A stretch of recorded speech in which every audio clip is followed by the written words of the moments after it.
Assalamualaikum warahmatullahi wabarakatuh. Selamat datang di channel Plus62, channel yang mengulas tentang syiar dan hikmah dunia Islam.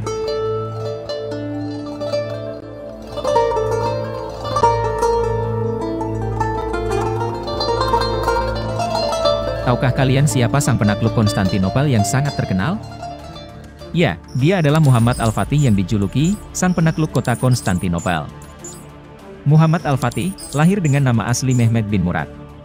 Ia lahir di Edirne, ibu kota Turki Utsmaniyah, pada tanggal 30 Maret, tahun 1432 Masehi. Ayahnya bernama Sultan Murad II yang diketahui merupakan Sultan Turki Utsmaniyah, sedangkan ibunya bernama Huma Hatun yang merupakan istri keempat dari Sultan Murad II. Beberapa tahun belakangan ini, muncul berbagai perdebatan mengenai peran Sultan Al-Fatih, hingga mempermalukan agama Islam. Benarkah ia adalah seorang pahlawan? Ataukah seorang pengkhianat Islam? Mari kita bahas lebih dalam lagi, agar tidak salah paham tentangnya.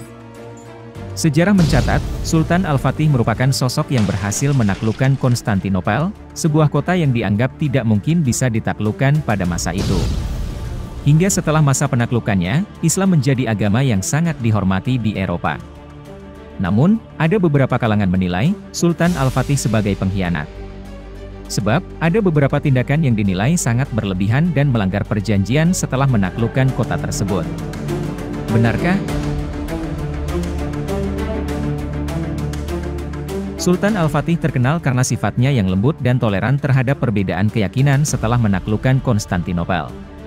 Namun, di sisi lain ia disalahkan atas tindakannya yang menghancurkan beberapa gereja dan merusak lukisan-lukisan yang dianggap umat Kristen sebagai simbol keagamaan mereka. Atas tindakannya tersebut menjadi bukti bagi beberapa kalangan, bahwa Sultan Al-Fatih mempermalukan agama Islam. Sebagian besar sejarawan sepakat bahwa, tindakan Sultan Al-Fatih tidak bisa dilihat dari sudut pandang agama saja, melainkan juga dari perspektif politik dan strategi militer. Konstantinopel pada masa itu adalah pusat Kekaisaran Romawi Timur. Dikenal sebagai Bizantium, kota yang diketahui memiliki peran paling strategis dalam bidang perekonomian dan politik dunia kala itu. Maka dari itu, penaklukan yang dilakukan oleh Sultan Al-Fatih adalah sebuah tindakan yang strategis, dan memiliki nilai penting bagi kemajuan peradaban Islam. Tindakan Sultan Al-Fatih yang merusak gereja dan lukisan-lukisan pada saat itu sebenarnya, bukanlah tindakan untuk mempermalukan agama Islam, justru, sebagai tindakan strategis militer dalam rangka memperkuat posisi politiknya.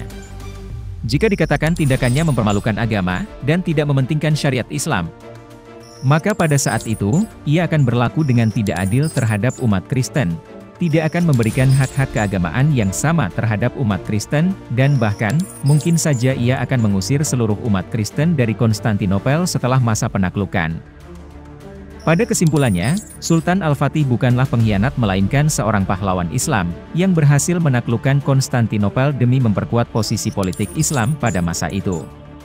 Perbuatannya yang dianggap merusak agama ketika itu, sebenarnya merupakan tindakan strategis untuk mempertahankan kekuasaan atas wilayah yang ditaklukkan. Karena sesungguhnya, penaklukan Konstantinopel pada tanggal 6 April tahun 1453 Masehi, merupakan salah satu nubuah Rasulullah yang telah terwujud. Sebagaimana dalam riwayat, Rasulullah Shallallahu Alaihi Wasallam bersabda, Konstantinopel benar-benar akan ditaklukkan. Sebaik-baik khalifah adalah khalifah yang memimpin penaklukannya, dan sebaik-baik tentara adalah tentara yang menaklukkannya. Hadis riwayat Bukhari, Ahmad, dan Al-Hakim.